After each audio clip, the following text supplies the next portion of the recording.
Welcome to the KAIS-JAIR joint panel. My name is KAIS-JAIR, and I'll be chairing this panel. It's my honor to be the chair for this distinguished panel. So the theme of the panel is called Diplomatic Challenges and Cooperation for the Next 60 Years of Korea-Japan Relations. And I was very, very impressed by the ambitiousness of this concept. Why next 60 years? Because this is the 60th anniversary of normalization of between Korea and Japan. So we celebrated that earlier this year. But now it's our turn to think ahead and think about the future.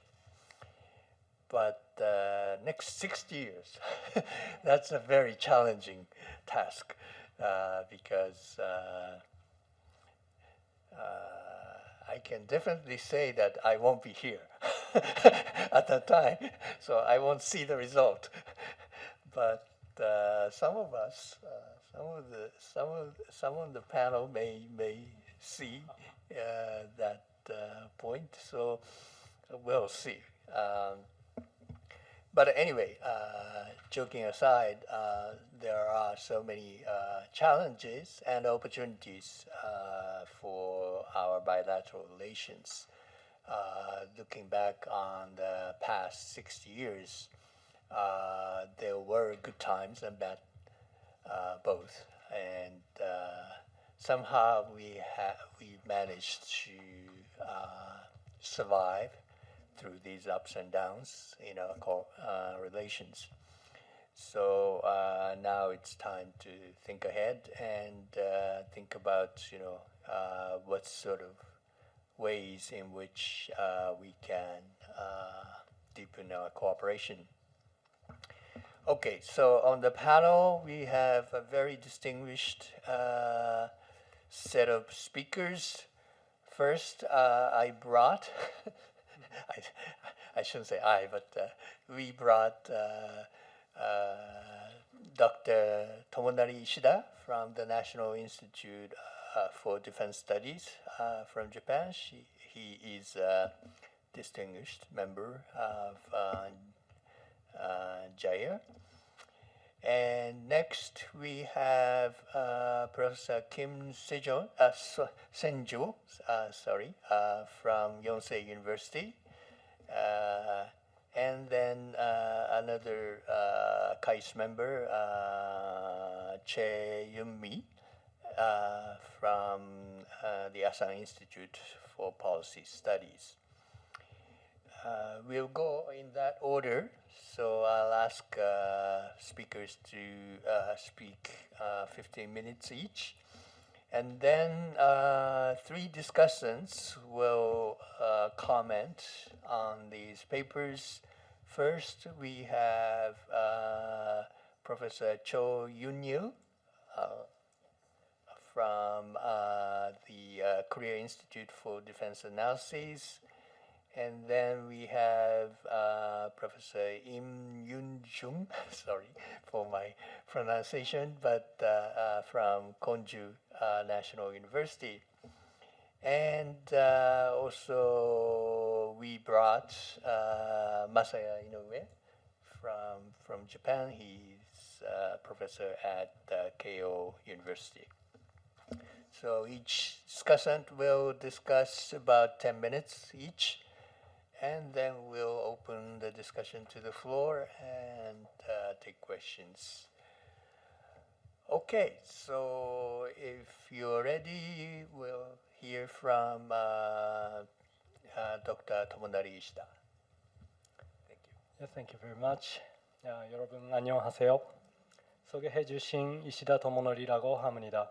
오늘은 이렇게 소중한 기회를 주셔서 정말 감사합니다.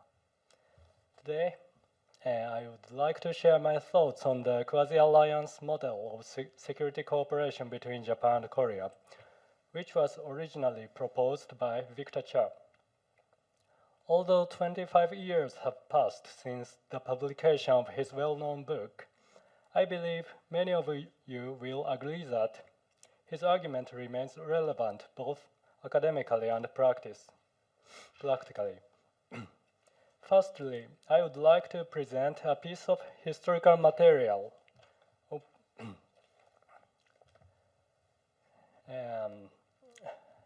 If you have my slide in your hands, this is an. Thank you. How to go to next page? Okay, you can see. This is an extract from the memorandum of conversation between U.S. President Jimmy Carter and Japanese Prime Minister Ohira, held in June 1979. This material illustrates the United States' expectations regarding Japan-ROK security cooperation, as well as some background on such U.S. expectations. During the summit meeting, President Carter asked Prime Minister Ohira about the possibility of Japan-ROK security cooperation in areas such as the exchange of military equipment and the sharing of military information and plans. As is well known, President Carter pursued a policy of withdrawing troops from Korea. This was part of President Carter's efforts to create a favorable environment for his policy. However, such kind of military cooperation between Japan and Korea was politically not feasible at that time. As you know, Japan and Korea currently have the GSOMIA, but they still do not have an AXA.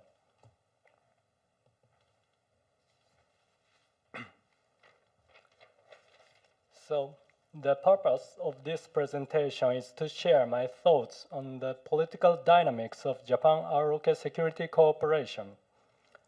How can this be explained? Clearly, any explanation of the bilateral security cooperation between Japan and Korea must address the role of the United States. This topic has already been studied extensively. The most important argument is that of Victor Cha.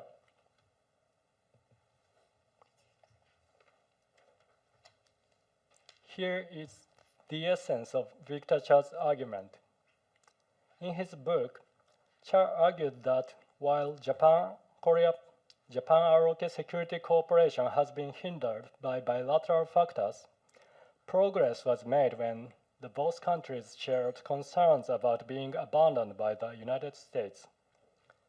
From this perspective, he referred to the security relationship between Japan and Korea as a quasi-alliance and conducted thorough research on the history of the trilateral security relationship, pointing out the correlation between changes in U.S. regional security commitments and the degree of cooperation or friction experienced by Japan and Korea.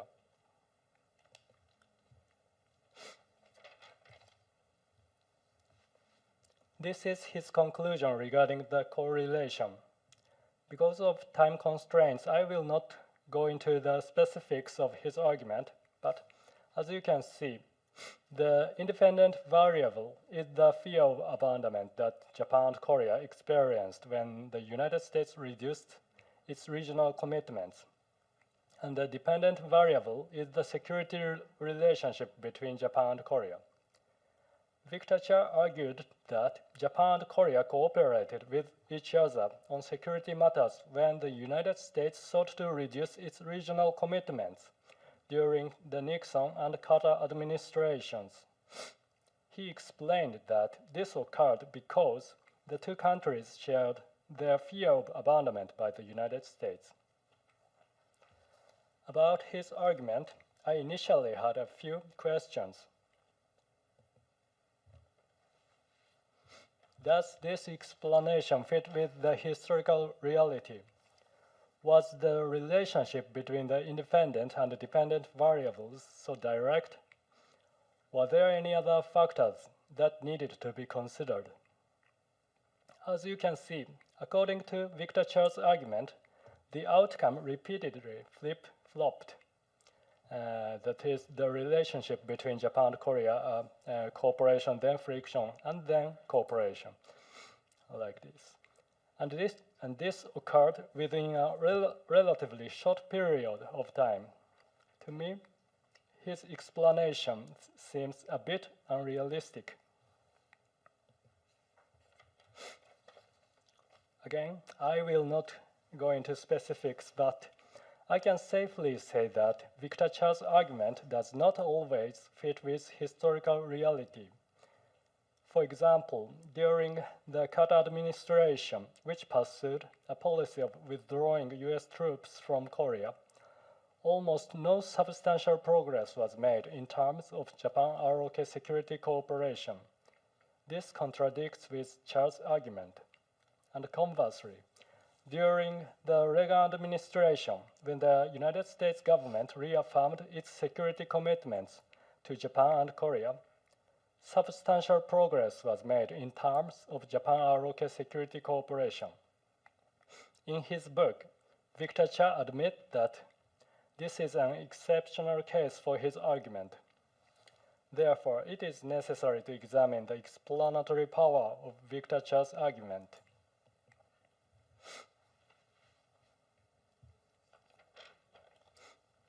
In light of historical reality, I agree with Victor Chair's point that there is some correlation between changes in U.S. regional security commitment and the degree of cooperation or friction experienced by Japan and Korea. In other words, I believe that the fear of abandonment by the United States motivated Japan and Korea to cooperate more closely in terms of security. Thus, in terms of the basic concepts of independent and dependent variables, my framework is similar to that of Victor Chair's argument. However, I do not believe that the relationship between the independent and dependent variables was as direct as Chair insisted. Rather, a certain time lag can be observed between the two variables.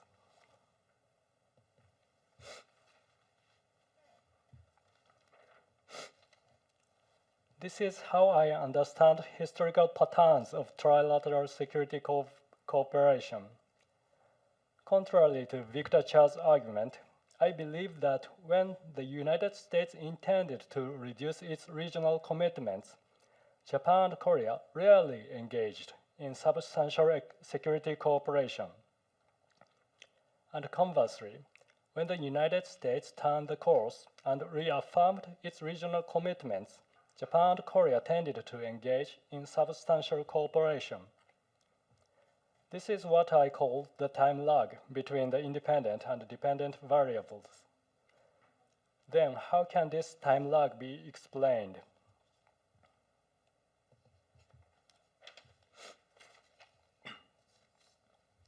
Here, I would like to argue that Japan and Korea were faced with a dilemma regarding the promotion of their security cooperation whenever the US sought to reduce its regional commitments. When the United States sought to reduce its regional commitments, Japan and Korea found it difficult to expand their bilateral security cooperation because doing so might encourage the United States to accelerate the reduction of its regional commitment. In other words, if Japan and Korea willingly assumed the responsibility of ensuring the regional security, the United States could argue that it would be able to further reduce its regional commitments without endangering regional security. And such outcome slightly contradicts both countries' initial intention to alleviate their fear of being abandoned by the United States.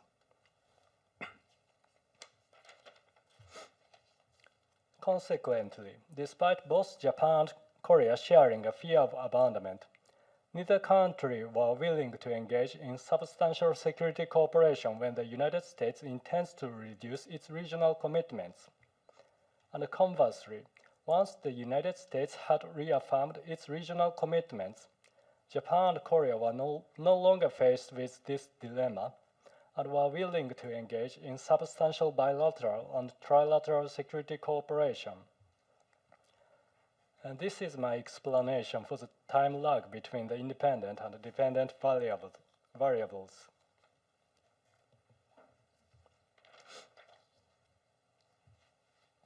As you can see in my slide, the historical facts seem to support my argument. Security cooperation between Japan and Korea has progressed best during periods when the United States has reaffirmed its regional commitments after initially seeking to reduce them. During the Reagan administration, Japan provided Korea with a $4 billion loan for economic assistance. Then, during the Clinton administration, the two countries presented their historic joint declaration to the world. During the Obama administration, they began negotiating GSOMIA and AXA and initiated a full-scale trilateral joint exercise. And most recently, during the Biden administration, Japan and Korea strengthened their relationship and held the Camp David summit with the United States.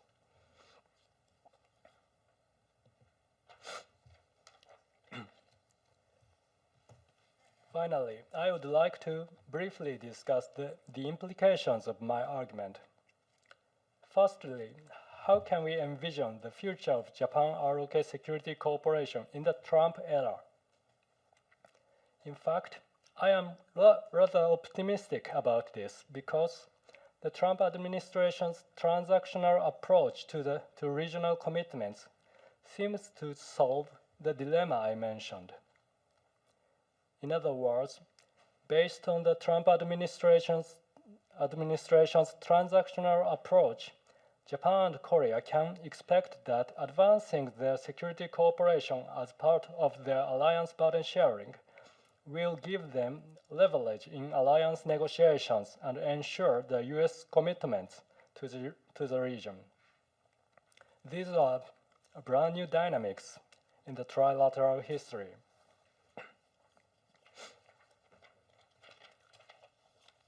Secondly, for both Japan and Korea, ensuring the U.S. long-term security commitment to this region is one of the most fundamental strategic interests.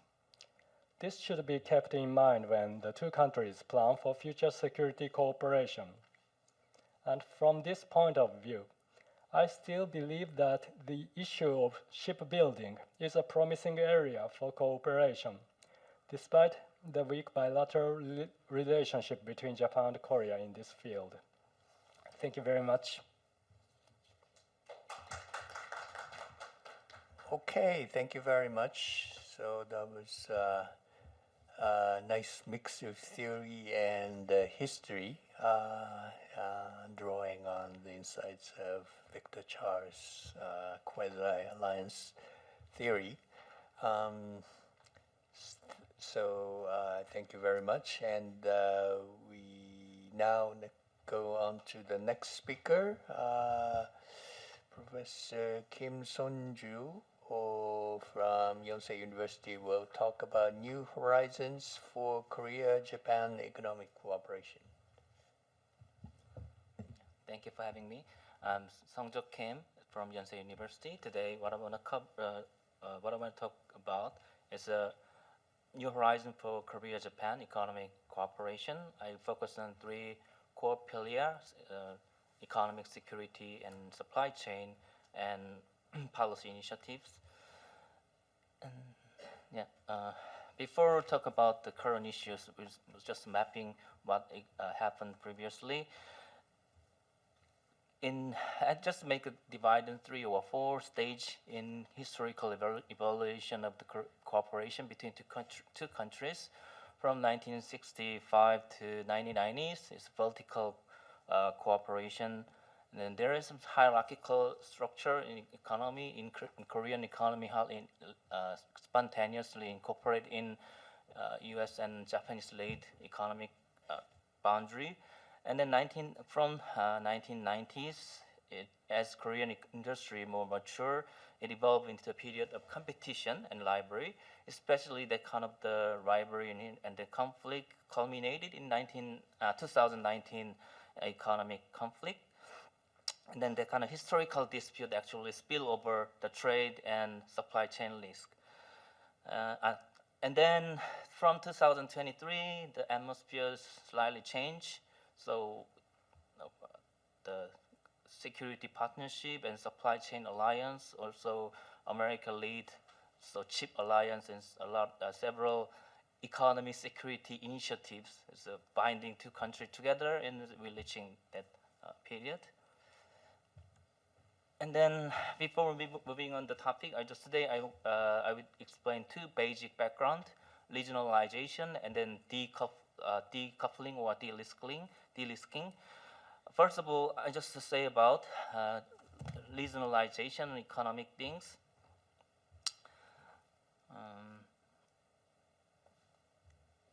So there's broadly this big picture, and as the chart showed, broadly the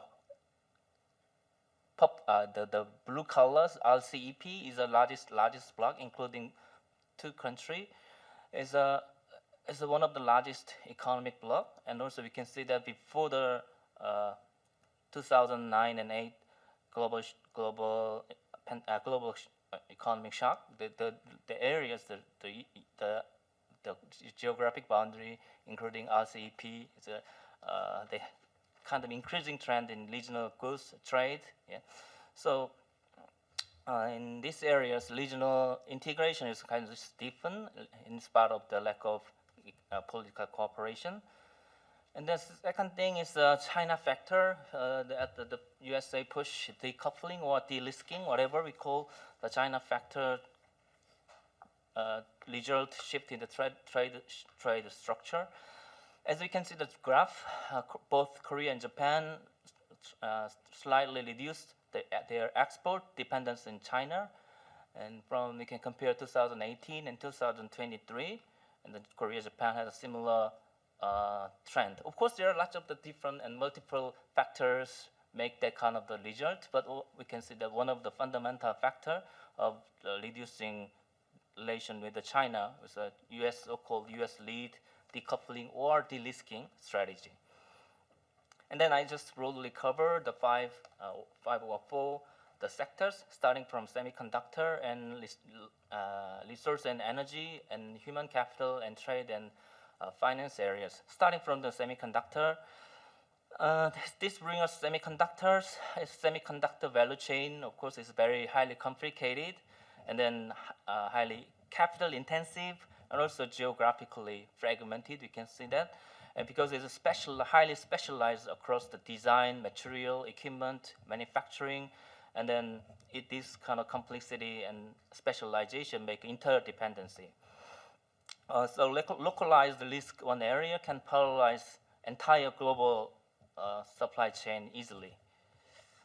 And then, yeah, it's quite complicated the graph, but through as you can see the figures, you can see that their semiconductor is a highly segmented and the very complicated things.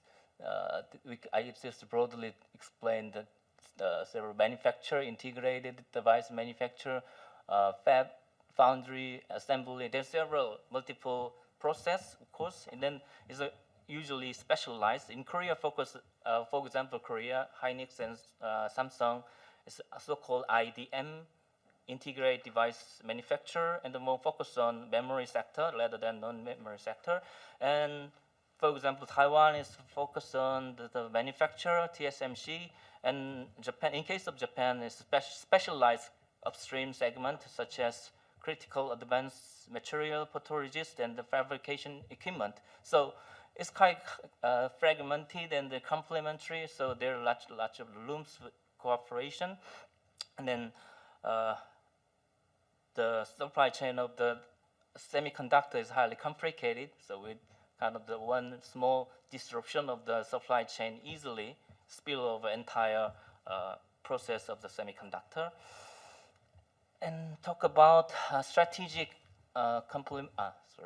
skip. Yeah, already mentioned about it. And then critical raw materials. And the next challenge is critical raw materials and energies is an indispensable component for everything from batteries and renewable energies. These materials defined as high economic relevance and also high supply risk.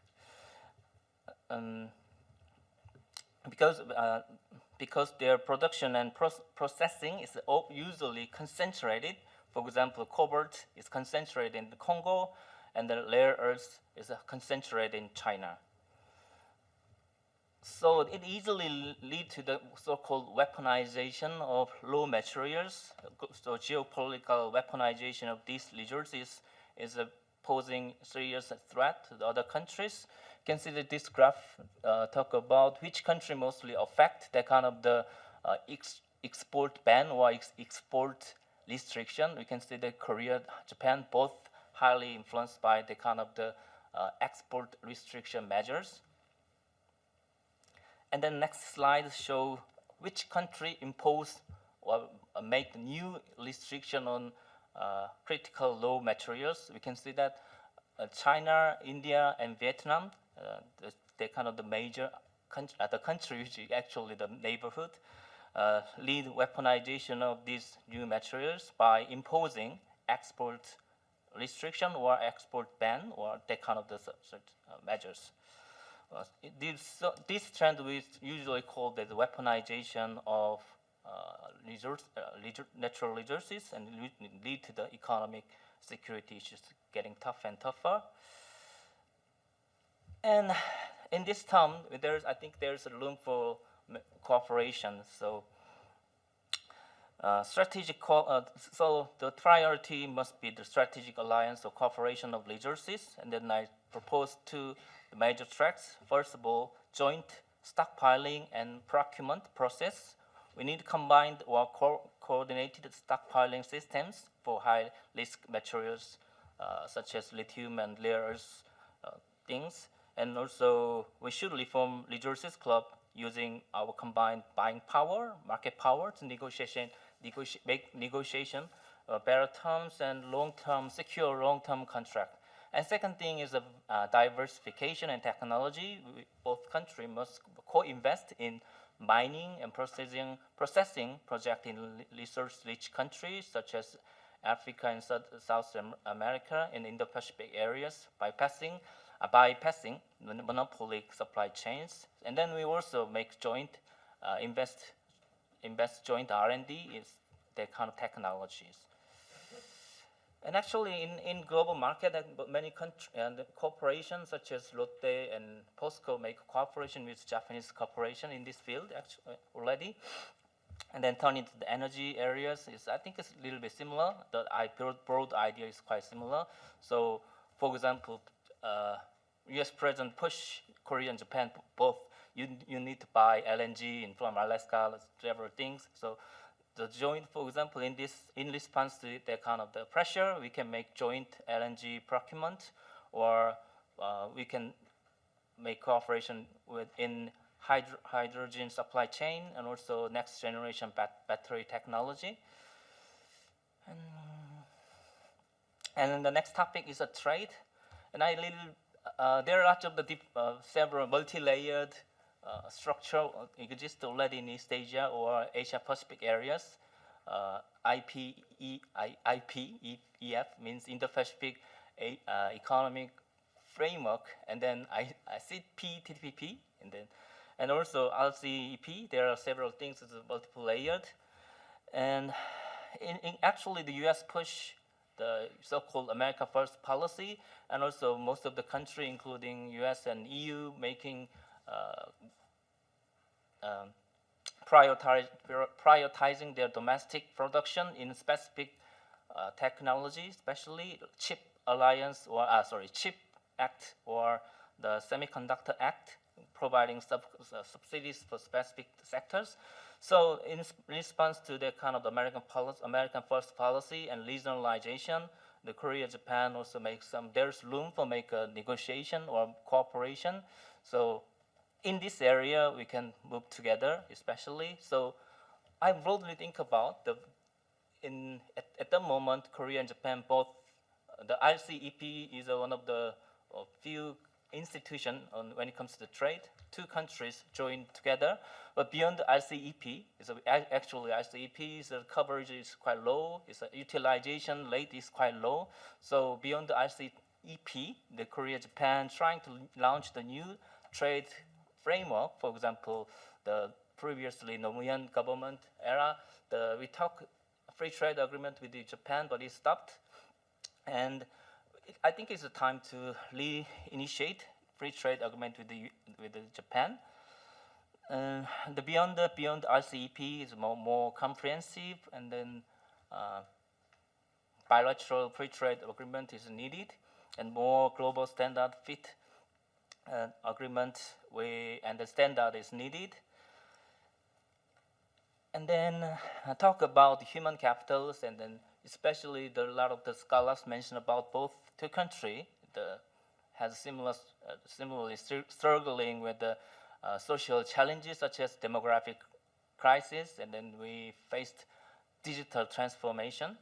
So in response to that kind of the crisis, I'm suggesting the kind of the cooperation in human capital exchange, so high-skilled talent program, and also I suggest the mutual recognition of the certificate or license, like a professional license, lawyers, doctors, nurses, and then we can also develop curriculum system. University curriculum is recognized both country, mutual recognition in the university degree, master's, PhD.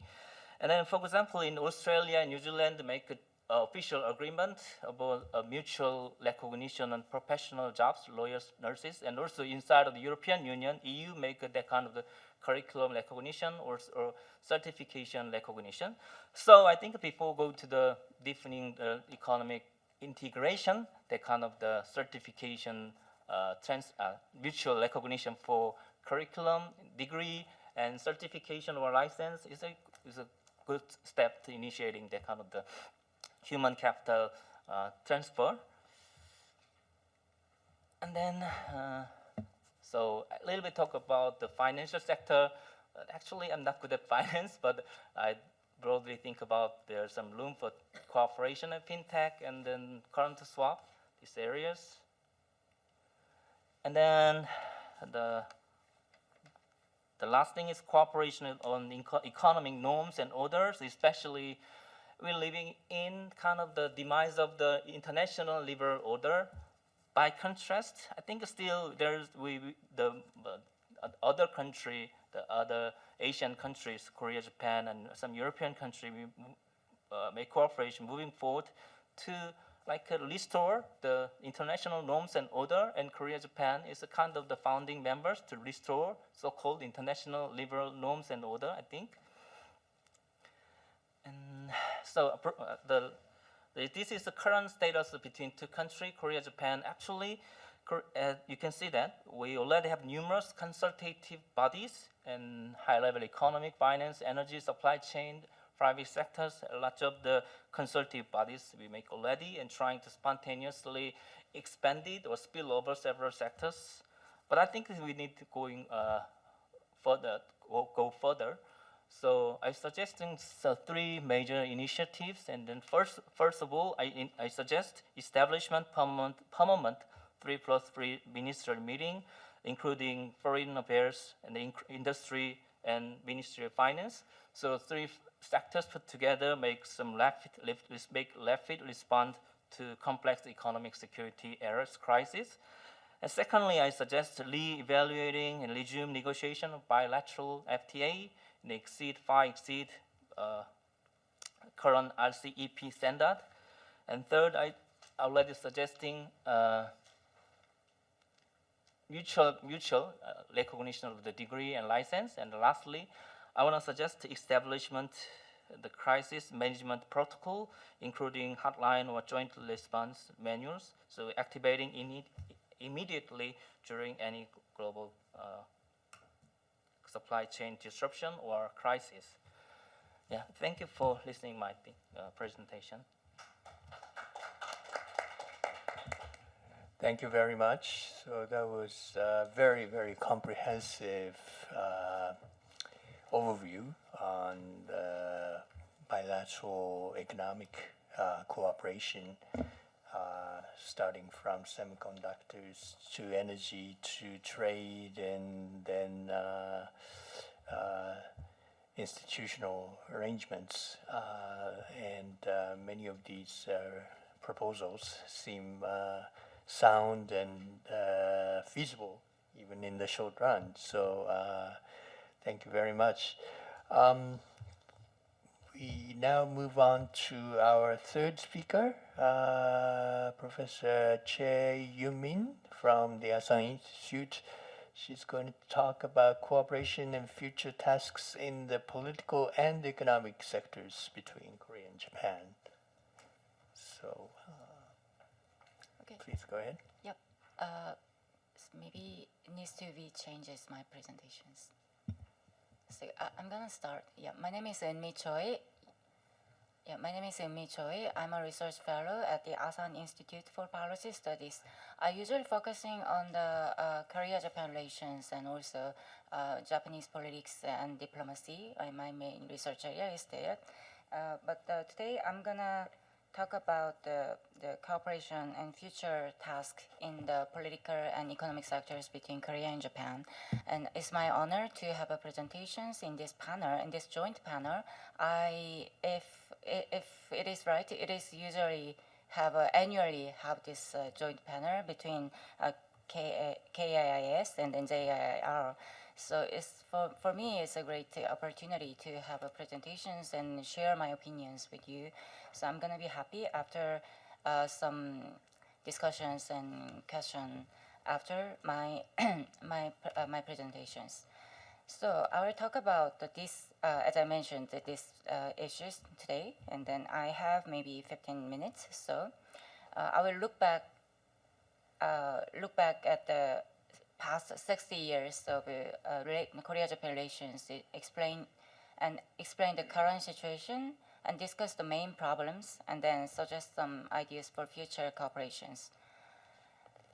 So, in this presentation, I will cover 4 main points. The first, I will briefly review the 60-year history of Korea-Japan relations since 1965.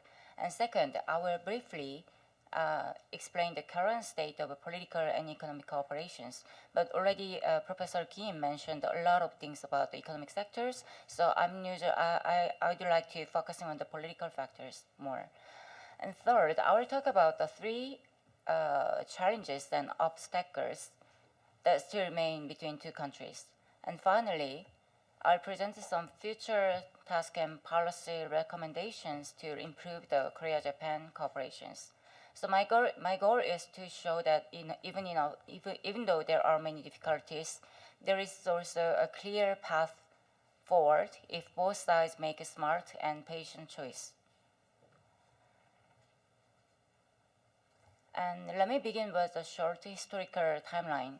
As we all know, in 1965, Korea and Japan signed a normalization agreement and established the formal diplomatic relations. This was the starting point of modern Korea-Japan relations. And in the 1990s and 2000s, we sometimes call this period golden age. And the economic integration, cooperation deepened, and cultural exchanges such as K-pop, J-pop, and dramas and became very active. However, the relations were not always smooth. In 2012, disputes over Dokdo or Takeshima escalated, and the public sentiment in both countries became very negative. In 2015, the Comfort Women Agreement tried to address historical issues, but agreement later faces strong criticism and was weakened. And in 2019 and 2020, we saw export control disputes, what showed how easily economic cooperation can be damaged by political conflicts. And in the 2020s, the dispute to these problems, trilateral security cooperations with the United States became stronger, and pragmatic recovery in Korea-Japan ties begins, even while the forced labor issues were not still fully resolved. Then now let me move to current political cooperations. Today there are regular summits and high-level dialogue channels between Seoul and Tokyo, and trilateral security cooperation with the United States has deepened, especially in response to North Korea's nuclear and missile threats. The two countries also conduct joint military exercise and share intelligence more actively than before. They coordinate their positions on North Korea's denuclearization and often release joint statements. In addition, after the COVID-19 pandemic, Korea and Japan have worked together on the public health and border control and crisis management. So even though there are serious political problems, the practical cooperation on security and crisis issues has clearly expanded. And how about the economy? Economically, Korea and Japan are still important partners for each other. Both countries are advanced industrial economy. They are strong in semiconductor, electronics, automobiles, and chemicals, steel, and energy-related industries. As many Korean and Japanese companies are connected together through the supply chains.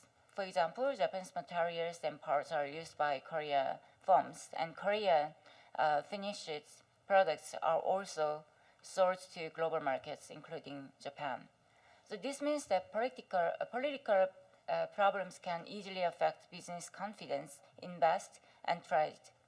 At the same time, it also means that there is a strong economic reasons for two countries to manage their political tensions carefully. Despite these cooperations, there are still many political challenges. First, historical disputes. We all know this matters, and it remains very sensitive. The comfort women issues and different views on colonial period and territorial, well, Dr. Takeshima claims, all create strong emotions in both society. And second, public opinion is very very volatile, affecting bilateral policy flexibility. And these days, the public opinion between the countries were very good, but this is not firm, and sometimes it's very fluctuated. So this is one of the political challenges. And then the current institutions are often focused on crisis management only. They do not always support proactive long-term cooperation in stable ways. So we need to stronger and more future-oriented institutions to support political ties. So this is the public opinion,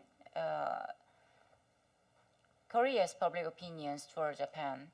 So this is the public opinion is very important factor in Korea-Japan relations. So in Korea, these days specifically, favorability toward Japan has gone up and down over time, but these days are very high than ever before. So when the relations are stable, Korean people can be quite positive about Japan. But there is a dispute between two countries about the history, and sometimes Dr. Takeshima issues, public opinion became very negative. But the important thing is the younger Korean people often very more open and practical views to Japan. They are interested in study, work, and travel opportunities in Japan. And however, older generations are more sensitive to history and national pride. So this gap between generation means that any policy must consider not only government, but also how different social groups feels about their side. And this is the Japanese favorability toward Japan. In Japan, public opinion towards Korea has also changed a lot over years, but sometimes the Japanese people are quite interested in Korean culture like K-pop and K-dramas, and their images of Korea improved. But when political and historical conflicts appeared, the favorability dropped and media coverage became very negative. So overall, the recovery in Korean public opinion for Japan has often faster than recovery in Japanese opinion for Korea. So this asymmetry makes it harder to build stable and long-term support for closer ties, especially in Japan. So understanding these different trends is important for designing effective public diplomacy and exchange programs. So actually, I want to talk about the economic challenges, but the already Professor Kim talked about these things a lot, so I'm gonna skip this one, and want to talk about those case studies between Korea and Japan, and we can learn many lessons from several cases several cases of cooperation and conflicts. The first one is 2002 FIFA World Cup. It was co-hosted by Korea and Japan and became very strong symbol of reconciliations. It shows that large-scale people-to-people cooperation is possible even after a difficult history. The second one is 2000, the Comfort Women Agreement. It shows that the two governments can create this structures and dialogue and reach a deal on very sensitive issues, even if the agreement later faces criticism and political changes. And third one is business council cooperation. It has often worked as a bridge even when political tense. Private companies and economic actors tries to maintain stable ties because they have a clear economic interest. Finally, joint research development, especially in high-tech and intellectual property, tends to be less politicized. These sectors show the natural cooperations because they both can gain from innovation and share the knowledge. Then what is the future political task? I'm going to suggest some future political task. The first one is it would be useful to hold the annual summits between Korea and Japan summit meetings, and also the ministerial level and working level is all very important. And second one is the 24/7 crisis hotlines. That is sometimes very key ministries and leaders should be full operational. So it can help manage sudden tensions, for example, in the case of military extensions or North Korean provocations. And then I need to mutual face a saving mechanism. So when there is a dispute between sides and both sides, and we should have ways to step back without losing domestic political support. And finally, it is important to separate the academic history discussions from daily diplomatic cooperations. And history should be studied seriously, but it should not block communication on urgent security or economic issues. And second, political task not only about the leaders, and there is also about society. So one goal can be have more than 10,000 exchange movies in each direction every year, and these students will become the future leaders in business, academia, and government, and there can be long-term human network. And we also need to next generation leadership dialogue forums where young professionals from both countries can talk frankly about security, economy, and social issues. And culture and media exchange program can help our reduce stereotype and misunderstandings. In addition, Korea and Japan can work together on North Korea denuclearization, climate changes, and green technology, as well as cybersecurity, counter-terrorism. these issues not only for both countries but also for the global issues. Then I want to skip the economic task, and then talk about the milestones and crises between two countries past 60 years. If we look back at the past 60 years, we see both milestones and crises. Important milestones include the 1998 Kim-Obuchi Partnership Declarations, which gave a forward-looking directions for the relationships. And these days, there are some discussions if we need the second Kim-Obuchi Partnership Declarations between the countries. I don't know that maybe the Japanese side do not want to make it the Kim-Obuchi Partnership Declarations, but I have a strong opinions we need to make a second Kim-Obuchi Partnership Declarations. Anyway, that is my one things that I want to make an emphasizations for this presentation. And second one is the 2002 World Cup. The co-hosting is by Korea and Japan. I already mentioned this one. And second one is 2010 the currency swap agreement. And then for the last one is the 2020 trilateral security cooperations with the United States. And then there are also some crisis periods between the countries, 2000 Dokdo issues and 2015 comfort women tensions and 2019 export control disputes. And also after the 2023, there is still historical interpretations issues between the countries persist. So but the thing is, as I mentioned, there is a generation changes is also another important factor to countries. The younger generation, we hope to the young generations, and this is one of the things we need to focus how to make a deep understandings between the countries to the young generations. So to conclude, I would like to highlight 4 strategic principles. First, compartmentalizations. This means the separating historical these debates from practical cooperation when possible. We do not ignore history, but we try not to let it completely block today's urgent work in security and economy. And second, institutionalizations.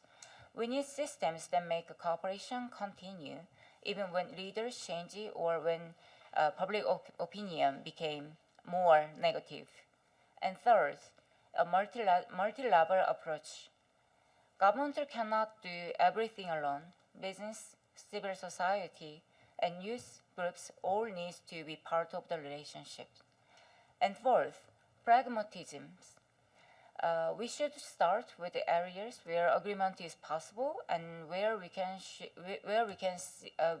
show quick and visible results. Small but successful projects can build trust over time and make it easier to handle more difficult issues later.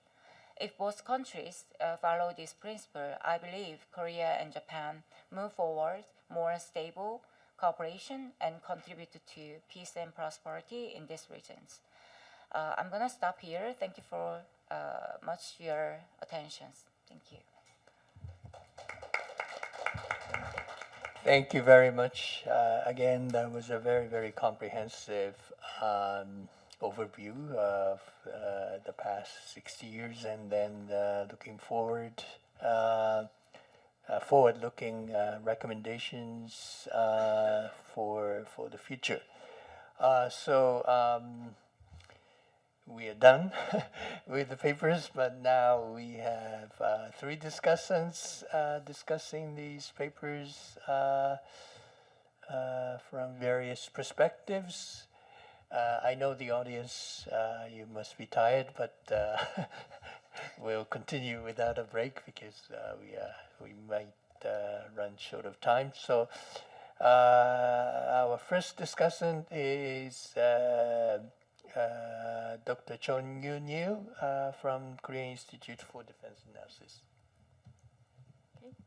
Thank you very much for inviting me to this wonderful event. And my name is Yeonye Cho.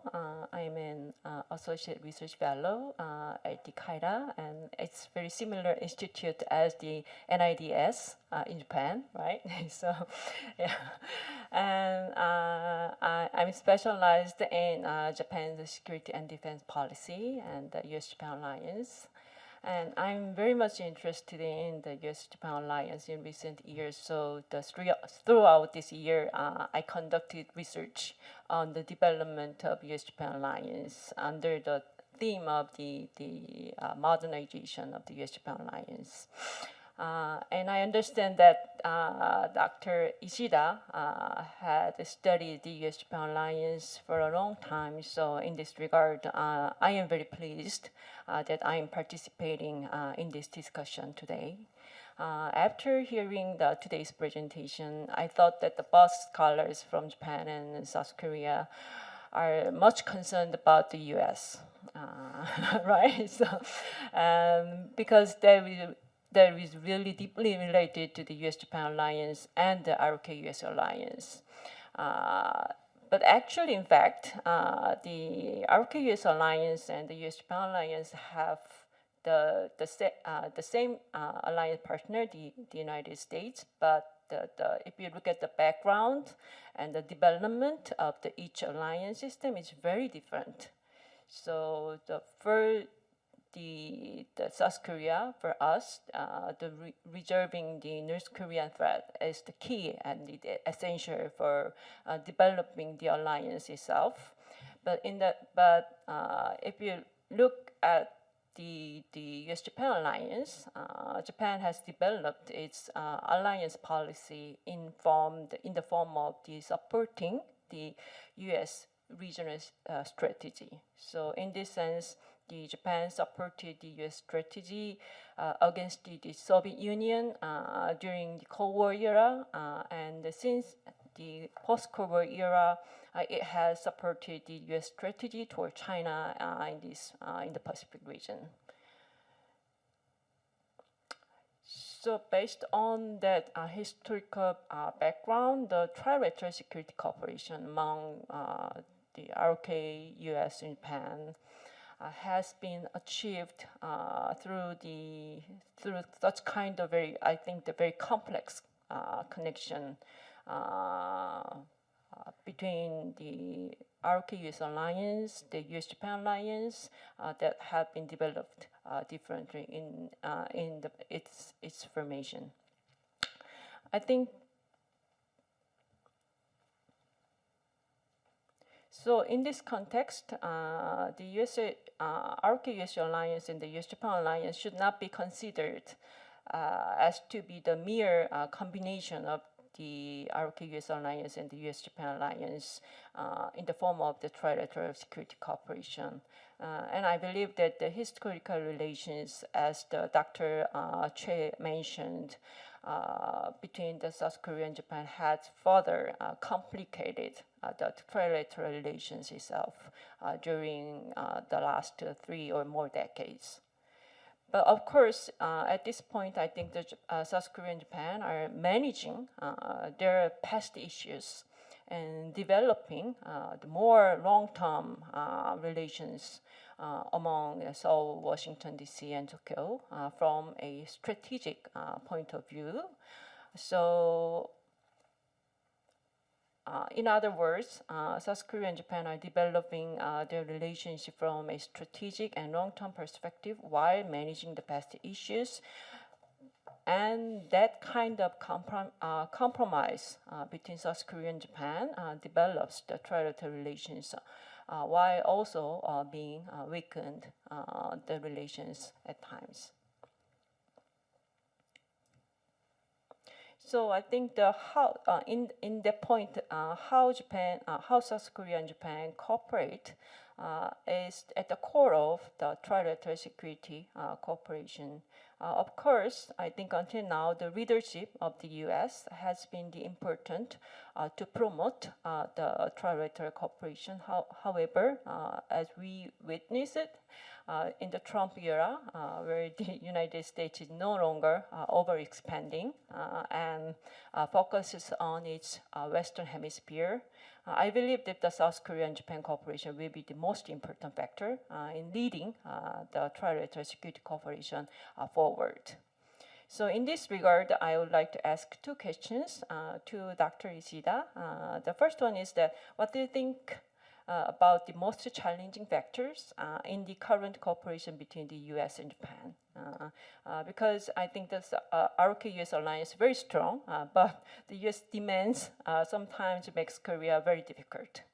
So in particular, in this case, is the China factor. So in this regard, I would like to hear your opinion on how difficulties, what kind of difficulties the U.S.-Japan alliance currently has. And the second one is the future of South Korean-Japan cooperation. I think that for me, it's the most difficult question. Always how to develop South Korea-Japan security cooperation in the future. So, but currently, if you look at the current Lee Jae-myung administration, and the current administration is trying to stabilize the relationship with Japan as a main security cooperative partner from a practical diplomacy. So I would appreciate if you introduce Japan's domestic discussions on what kind of relationship Japan under Takaichi leadership is pursuing with South Korea. Thank you. Okay, thank you very much. So there was comments mostly addressed to Ishida-san's paper and the ROK-US alliance and Japan-US alliance. They have a lot of similarities, but again, there is some asymmetry. So that was the point she was making, and also another thing is that in the age of Trump, we have common concerns again. So she asked very challenging two questions to you. So I'll let you think about them, and then we'll go straight to the next discussant. Dr. Yoon-jung from Konju University. Yes. Okay, good. Good afternoon, everyone. Again, thank you for organizers to make this annual, again, the joint panel, which is, again, composed by KAIS and the JAIR. I'm always a little bit confused with IS and IR. So again, thank you for having me. This is my great opportunity to share my views on this very important issue, again, the Korea-Japan, Japan-Korea economic cooperation. I enjoyed, again, the Professor Kim Sung-jo's comprehensive presentation. And again, I will take my opportunity to share my own observations and share another a few more questions to him. Again, I agree with his analysis, especially which is about more like there have been 3 or 4 different stages in the history of the two countries' relationship. Of course, we all know Japan used to be more like a senior partner, and Korea used to be more like a junior partner in the bigger frame. Again, here so-called hub and spoke system. U.S. is the hub. Again, as Dr. Ishida always already explained about those so-called alliance relationship, but economically too. Again, the U.S. is and was the largest market in the world, and especially in the era of Cold War. Again, the Korea-Japan, Japan and Korea, we were able to expand our economic size through the trade with the United States. of course, into that kind of bigger framework, again, Korea was again more like a junior partner, while again the Japan remained as the more like a senior partner, who has more like a capital power, who has more like a technological power. However, gradually, of course, it has changed as Korea's technology evolved, and the relationship became more horizontal rather than hierarchical. But through that process, again, the more like a complementary relationship, which used to be like that, but it became more competitive. And in that sense, from that kind of perspective, I would say, of course, the Moon Jae-in administrations that year, we all again here in this room, the Japan specialist, we really remember the time as one of the hardest time in not only in our industry, again, between the just two countries, it was really a very bad time. But historical issues, of course, technically speaking, all this, legal disputes about, especially about the forced labor victim, that was really a kind of, triggering moment. But more fundamentally, I feel like, there was already a changing dynamic about the two countries' relationship. Again, when Korea was more like a junior partner, our senior generation, they were more like, how would you say, they're more positive again about the technological assistance from Japan or financial assistance from Japan. So again, they respected those kind of more cooperative approach from the Japan. But when our technologies or our own capital power grew up to a certain extent, again, probably not only ourselves, Japan too, mutually, we felt like the other side as more like a competitor in a market. So that kind of changed dynamics.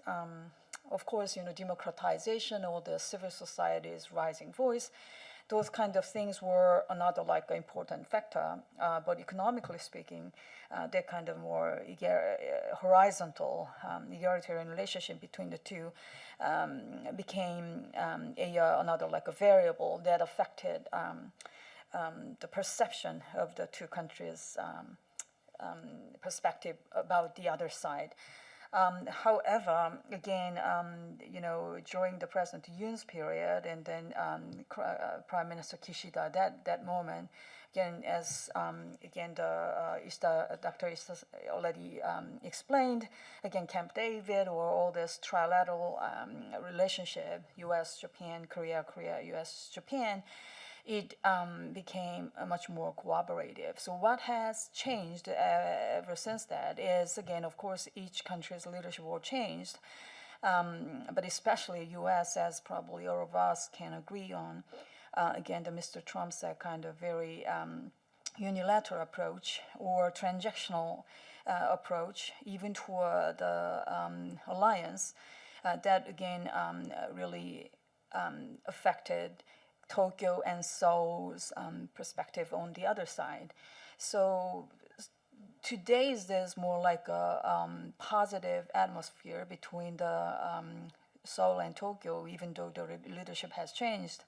That might be oriented from more like this pressure or like a crisis-driven understanding. Again, the geopolitical crisis too. Again, of course, the U.S. leadership has changed a lot. But not only that, again, of course, Russian-Ukraine war is still going on, and all this like conflicts in the Middle East, or like all this, rising tensions in the, Taiwan Strait, those kind of things. Of course, North is always there, but North is nuclear capability or cyber capability has been improving, increasing, or developing significantly for the last couple of years. All this, again, the crisis-oriented perception. For now, it worked as a kind of positive factor for the two countries, even economic relationship. However, it does not necessarily mean that all this, this potential risk or potential competition, still not potential competition. Competition is always there, and those potential risk, political risk, or again those competitive nature between the two countries. Major industries, those kind of things are still there. So how can we really manage all these complex situations toward a better way, toward a more so-called future-oriented way? Has been our major question, especially in this year, which was the 60th anniversary of the normalization of diplomatic ties between the two. Well, again, I'm more like optimistic because, as I mentioned, as things are not that great outside. Again, the war is dragged. Of course, if the war in Ukraine, I think this is really a major factor that can determine our next. Here, our means the whole global society, our next probably 2 or 3 decades, because the relationship between the Russia and the U.S. is really critical. It can be changing many things, including, for example, like geopolitics in the Arctic area too. So I'm also very much curious about how this war can be ended. But anyhow, we still we don't have any very clear vision yet. But anyhow, that's one thing. And again, the Taiwan Strait issue as another.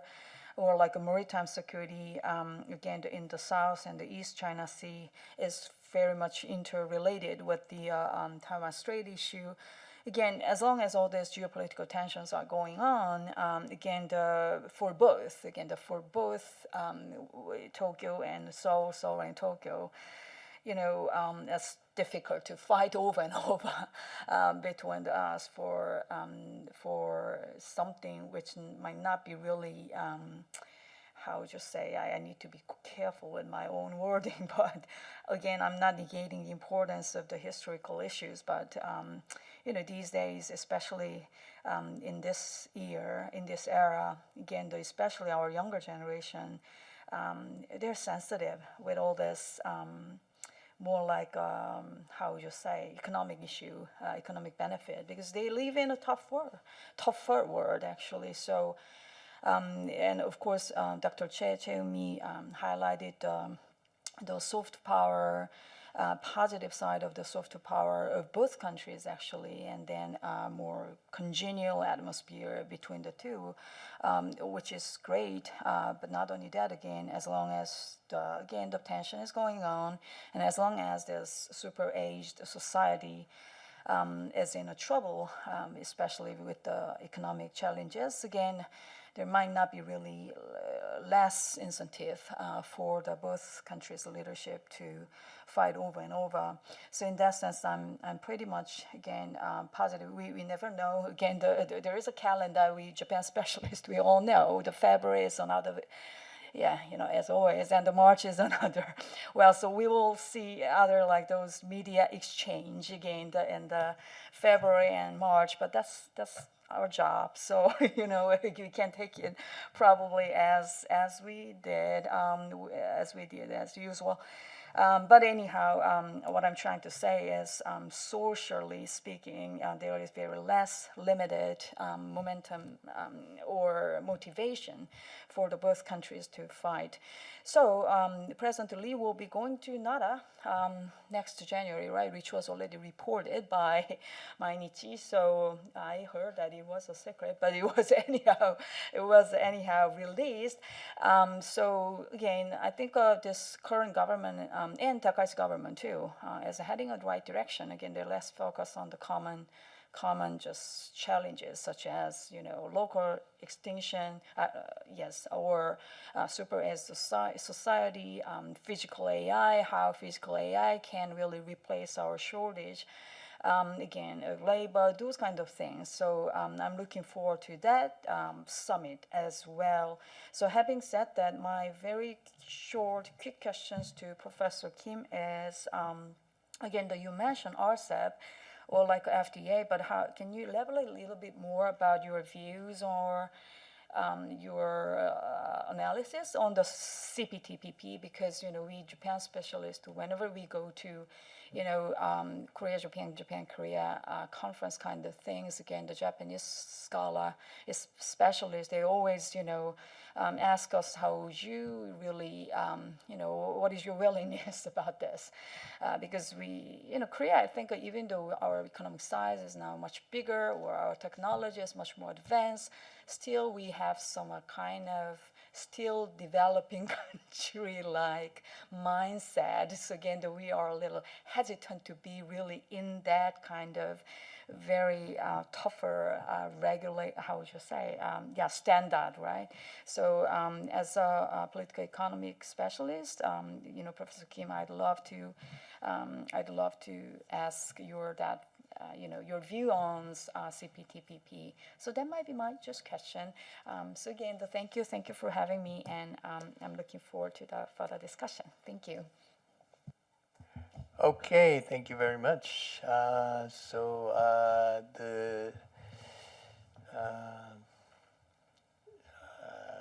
Ms. Im emphasized that over the past 60 years, our economic relationship has evolved from vertical to horizontal and complementary to competitive, and these are all good evolutions, but there are also political or geo-economic issues that still hinder our potential for cooperation, and so the last question of CPTPP is a tough one, but I'll let Ms. Kim Mr. Kim to respond later. Okay, so last but not least, we have one discussant from Japan, Dr. Masaya Inoue. Please go. Thank you very much for inviting me to this session. My name is Masaya Inoue at Keio University. My major is Japanese diplomatic history. Today, I'd like to offer my comments on Dr. Cheunmi's presentation from the viewpoint of historical studies. And her talk provided an excellent analysis of the current challenge in Japan-Korean relations based on the past 60 years of bilateral history and change. I believe that the key theme of today's presentation is how we can further promote the institutionalization of Japan-Korea relations. Looking back at history, the balance of power between Japan and Korea has changed significantly over the past 60 years. In 1965, Japan's economy was about 30 times larger than that of Korea, and Japan provided economic cooperation to support Korea's industrialization. However, this wasn't simply a compensation for the colonial past. Korea was facing North Korea on the front line in the Cold War, and Korea's security was also beneficial for Japan's own defense. For this reason, in 1980s, Korean argued for the Japan's economic cooperation for security, known as Anpo Keikyo in Japanese. Japan-Korea cooperation deepened during the Cold War because division of roles worked effectively. Korea stood on the front line, and Japan supported it economically. However, I believe that Japan-Korea relations were institutionally weak. Both countries relied on the United States for security through their alliances. And many forms of bilateral cooperation were not institutionalized. Instead, they relied heavily on personal networks among influential politicians and business leaders. As Dr. Che said, they can work in crisis management. The other result, when the political changes occurred in either country, the bilateral relationship was easily reset. The so-called golden age of the 1990s ended very quickly. In my view, this was because the relationship lacked stability in the face of political change. Dr. Cheumi's presentation offers a comprehensive analysis of political and economic cooperation between Japan and Korea. And I agree with many of her policy recommendations.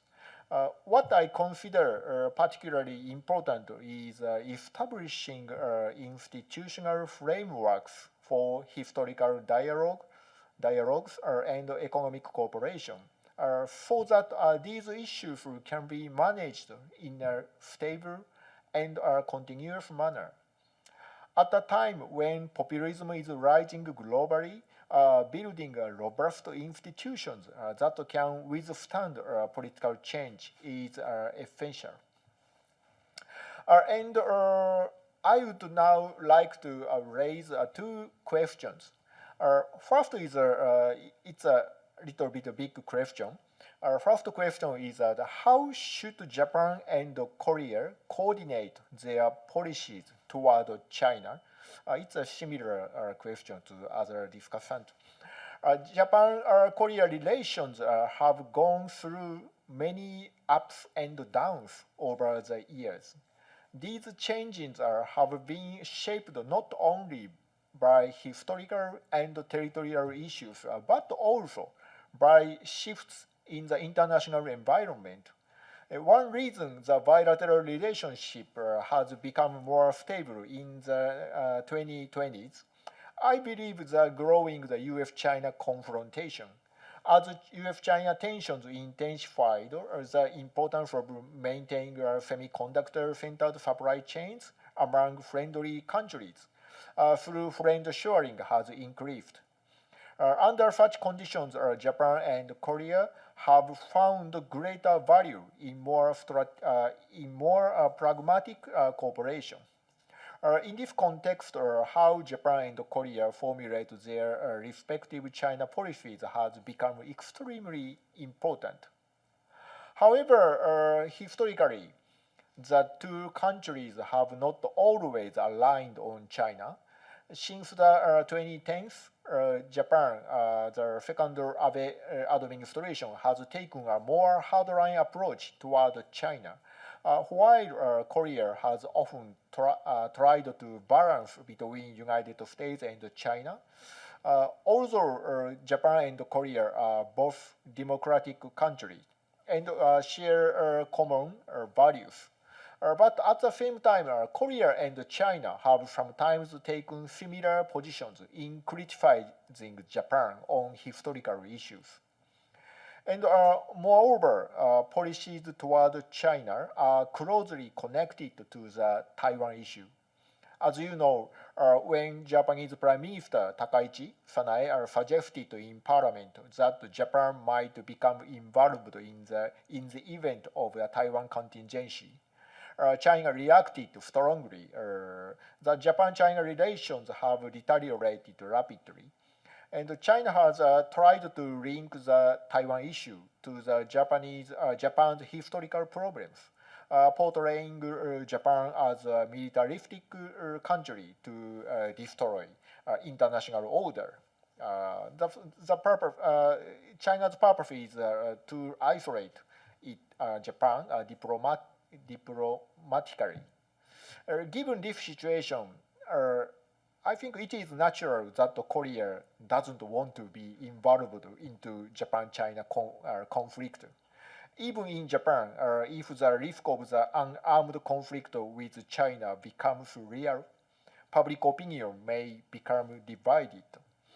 But at the same time, Taiwan plays an indispensable role in the global semiconductor supply chain. Japan, in particular, is highly dependent on the Taiwan for electronic components.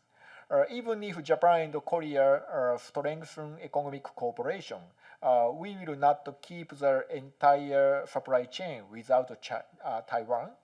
As the future of U.S. policy toward Taiwan becomes less predictable, coordination between Japan and Korea on China policy, including Taiwan issue, becomes even more crucial. So therefore, my first question is how should Japan and Korea work together in shaping their policy toward China, and how to coordinate its policy against China? And next, second question. Second is a small and short question.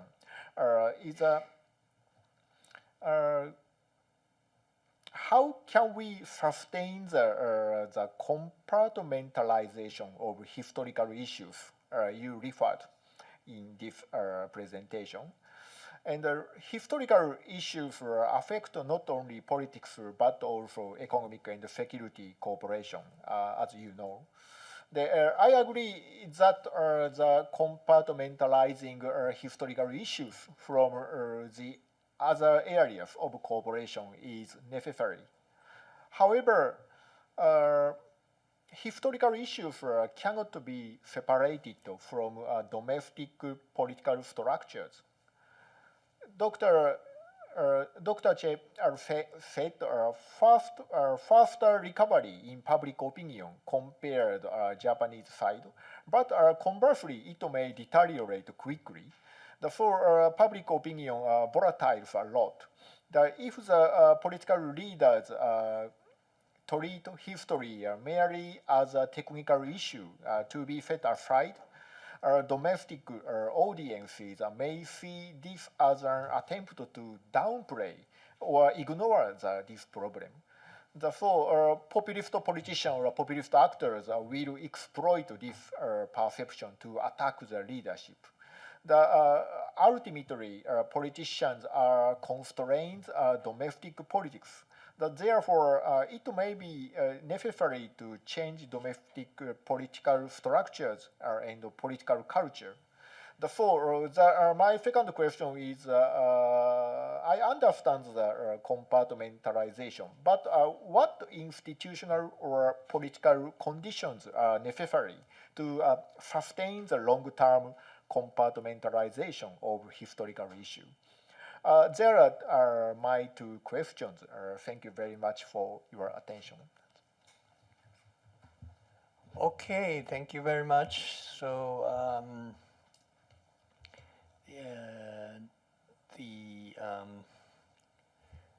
he commented on the last paper by Professor Che, and he asked very profound questions about how to coordinate on China and then how to compartmentalize technical issues from larger issues. Okay, so instead of having our paper givers to respond to these tough questions, I'll ask the audience to give their opinions and ask questions to the speakers, and then we collect several, and then finally we'll let the paper givers to respond. So when you speak, please identify yourself, and also if you ask a question, please tell us who you are addressing your question to. Okay, so who wants to go first? Okay.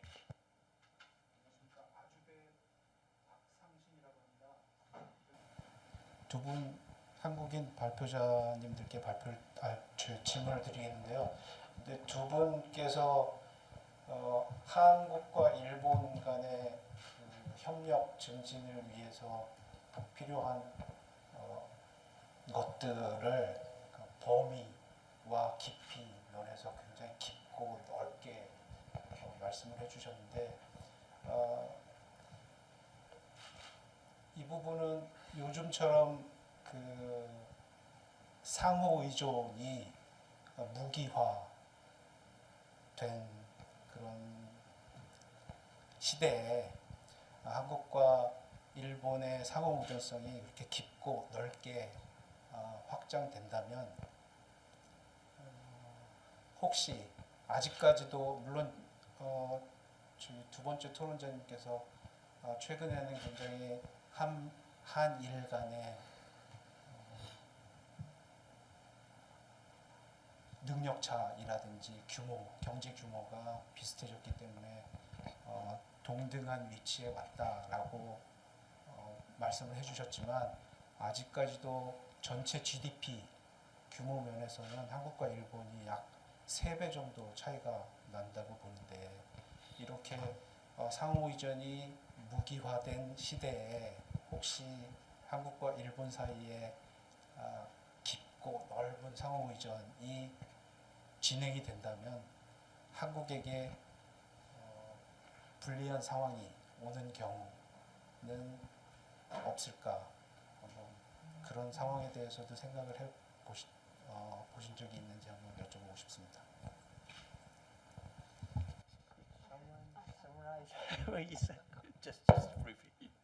Yes, it goes to the two Korean presenters that because the time is the very interdependence between the South Korea and Japan. But if you think about the volume of the GDP, and still the Japan is bigger than South Korea. So in the kind of asymmetry, so could you tell me some kind of very cooperative factors that can promote South Korea and Japan relations?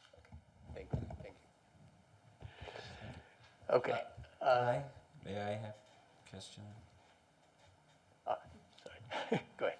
Okay, I'm Young-Hoon Song from Gangwon National University, and I last week I attended an international conference in the Guangzhou, China. So at the time, there was a trilateral meeting between among the experts on the United Nations systems in China and Japan and Korea. Well, at the time, there was a panel discussed under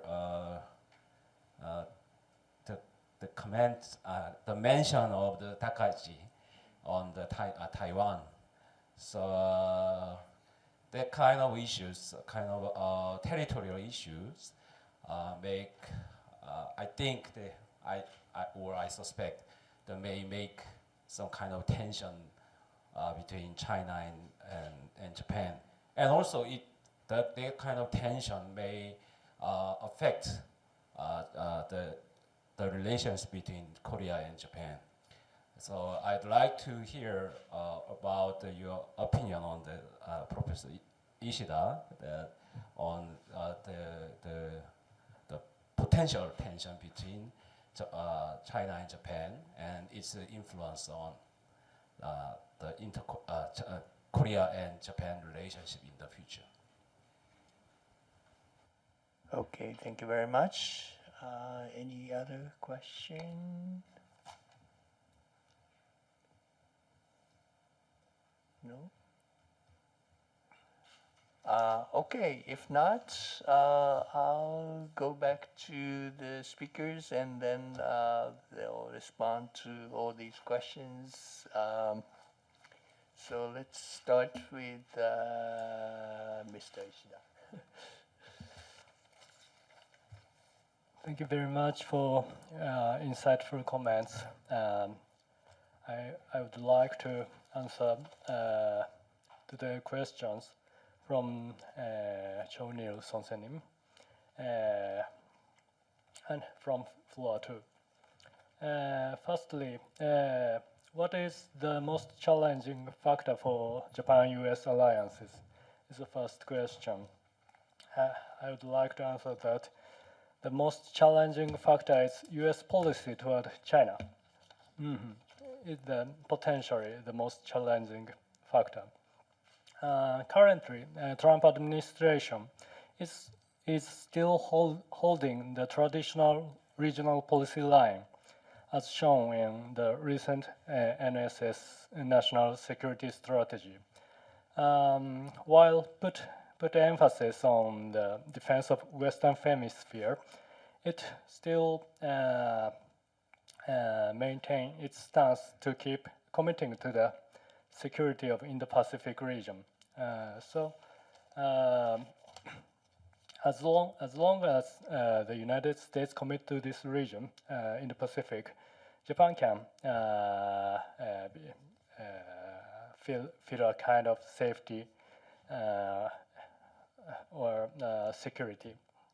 But if the United States change the course, and it will be a kind of nightmare for Japan if the United States change its China policy radically.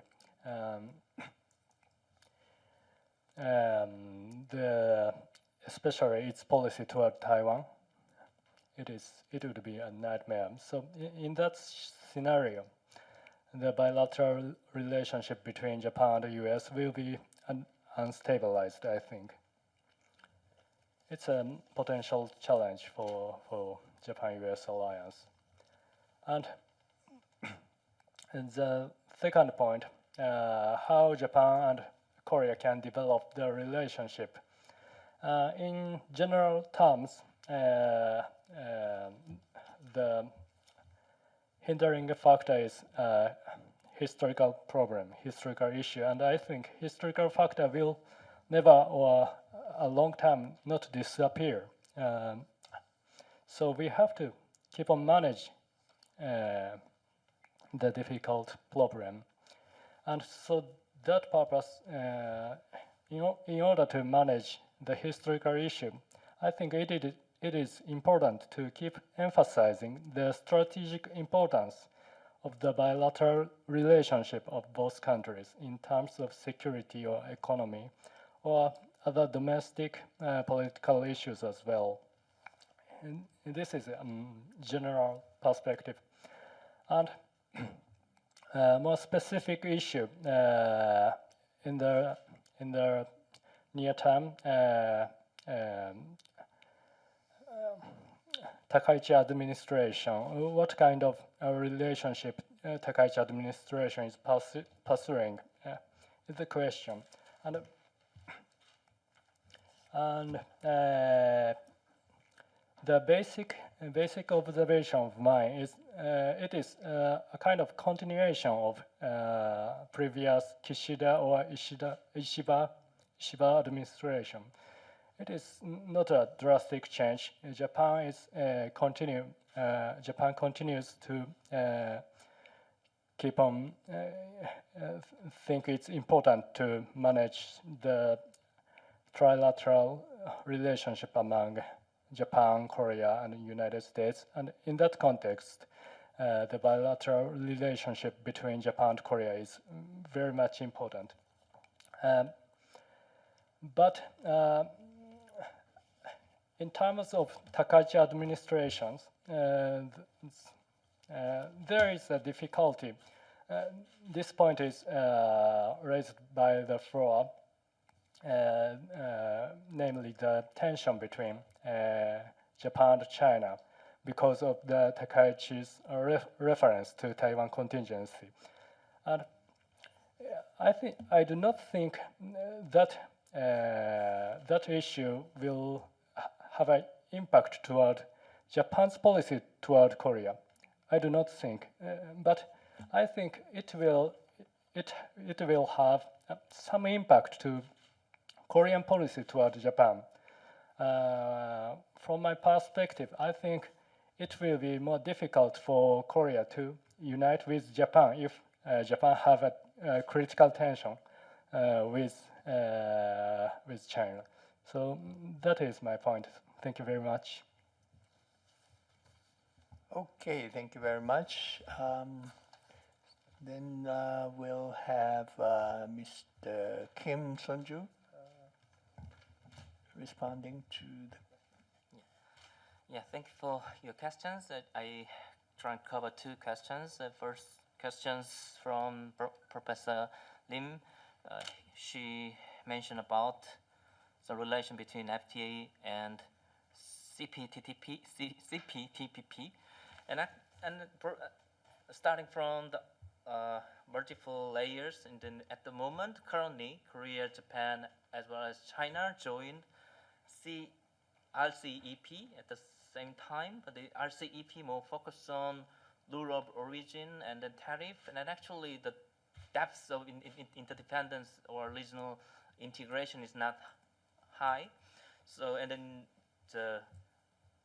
not many corporation utilizing that RCEP regulation because FTA or other regulations more comprehensive and more providing depth tariff reduction. So, and then Korea not at the moment Korea didn't join RCEP, while Japan and other countries the leading RCEP standard, and also there's no FTA between Korea and Japan. So kind of the FTA, Korea bilateral FTA and the RCEP make some complementary relations. Of course, if we Korea ROK joined as RCEP, is automatically make similar semi-FTA effect when it comes to especially the tariff reduction, and also CPTPP cover the digital norms and labor norms. So if we join the CPTPP, the digital and labor and several international regulation or standard can be applied in automatically. But still, I I proposed bilateral FTA because my broad like a suggestion is kind of the more depth integration, like a European Union or Australia and New Zealand. Like I suggesting human capital transfer, mutual recognition of license or certificate programs or university degree programs. So pursuing the kind of the bilateral integration, I think bilateral FTA free trade agreement is valuable, and especially get out of the not only tariff reduction but also non-tariff reduction, and in the kind of the so-called societal like a standard integration. Yeah, it works for the kind of the society level cooperation, I think. And the second question is very fundamental things Professor Park mentioned about. Interdependence can be weaponized later. Yeah, it can be potential threat to Korean security, of course. Yeah, and I think it's a very fundamental questions because basically economy needs some size. All the time size matter.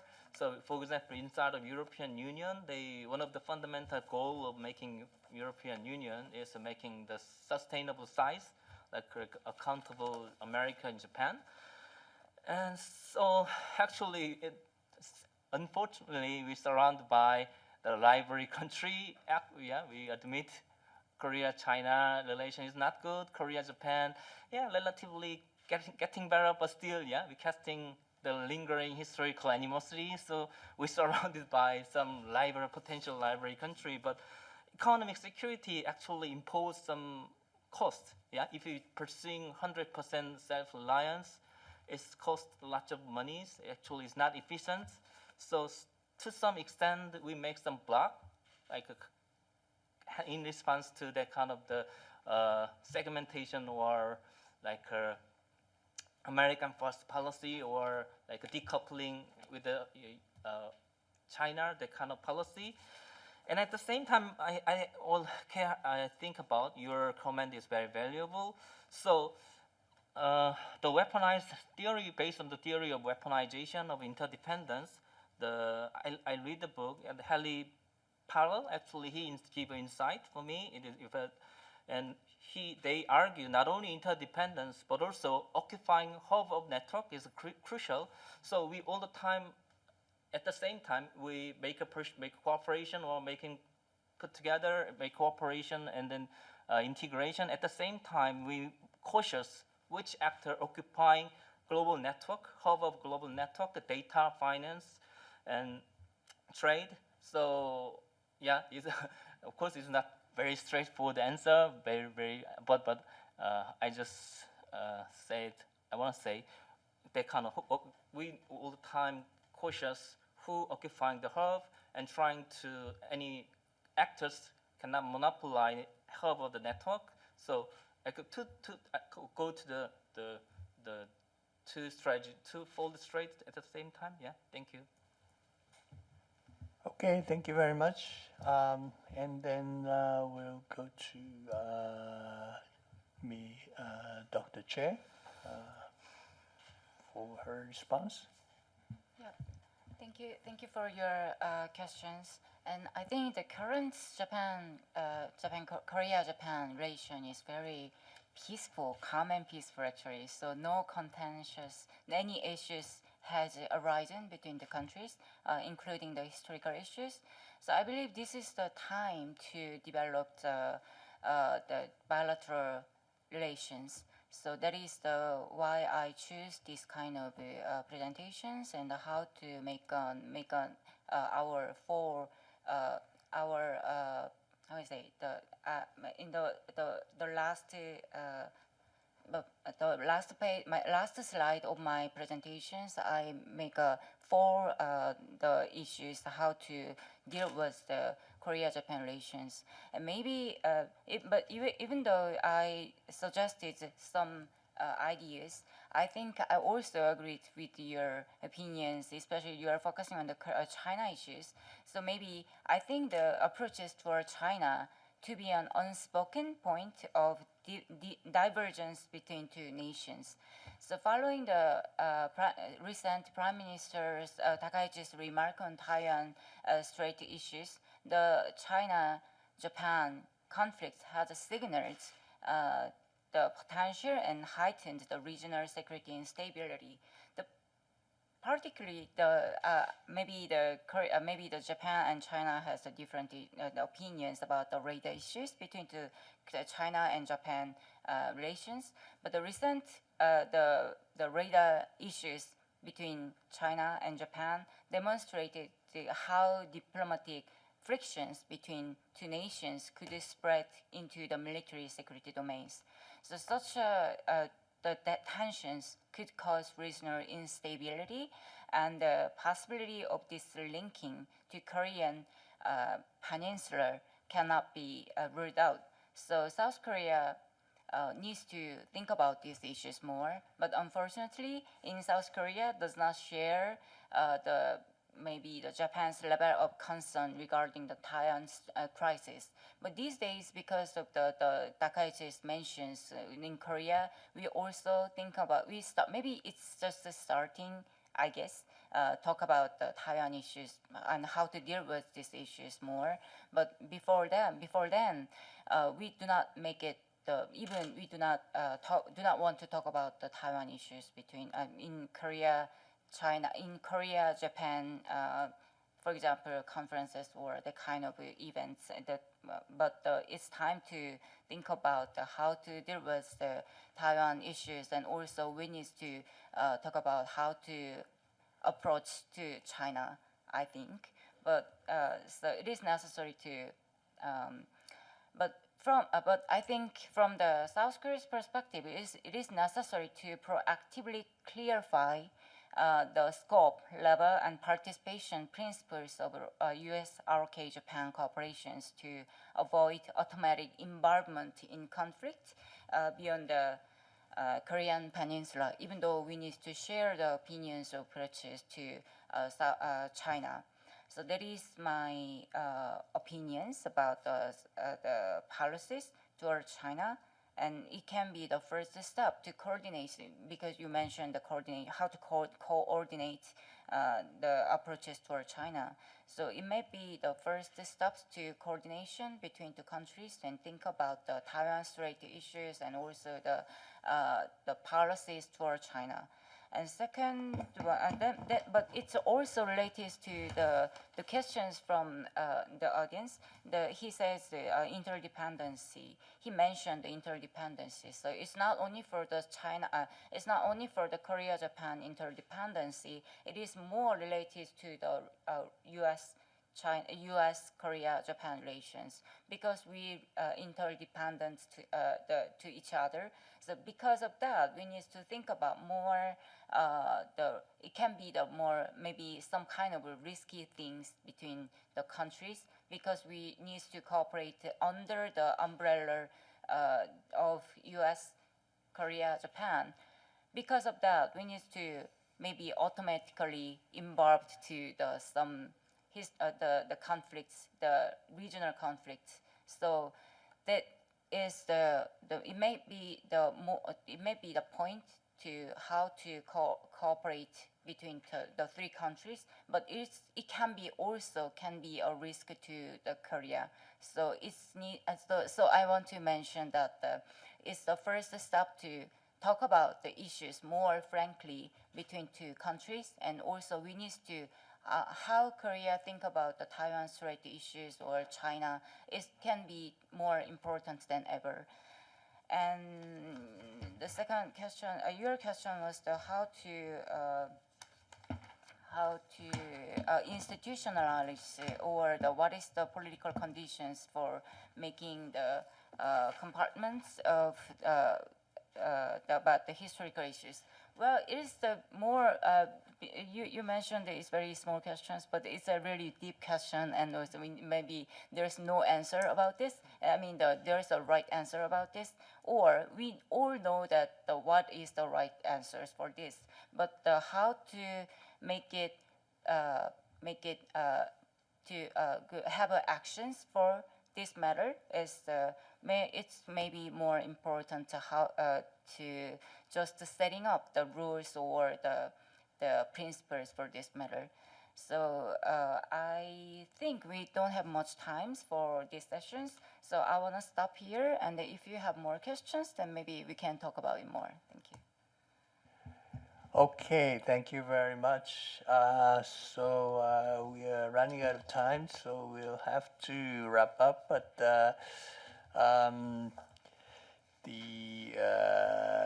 the last question that I really thought that this is my personal opinion, not representing JAIR, is that, but I don't think Korea has a very clear vision on Taiwan. That's my impression. So we have a long way to go.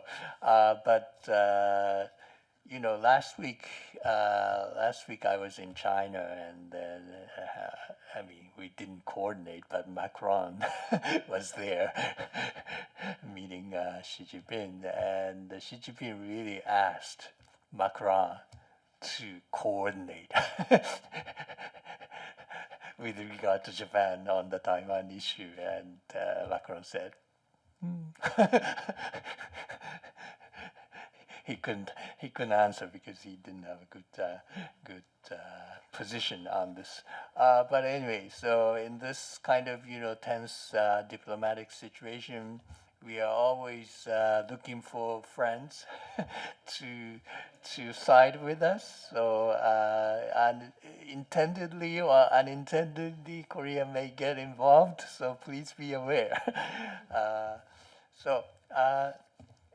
With that, let me thank the audience for their patience. It's been a long session, but I think we covered a lot of ground in bilateral relations and a lot of issues.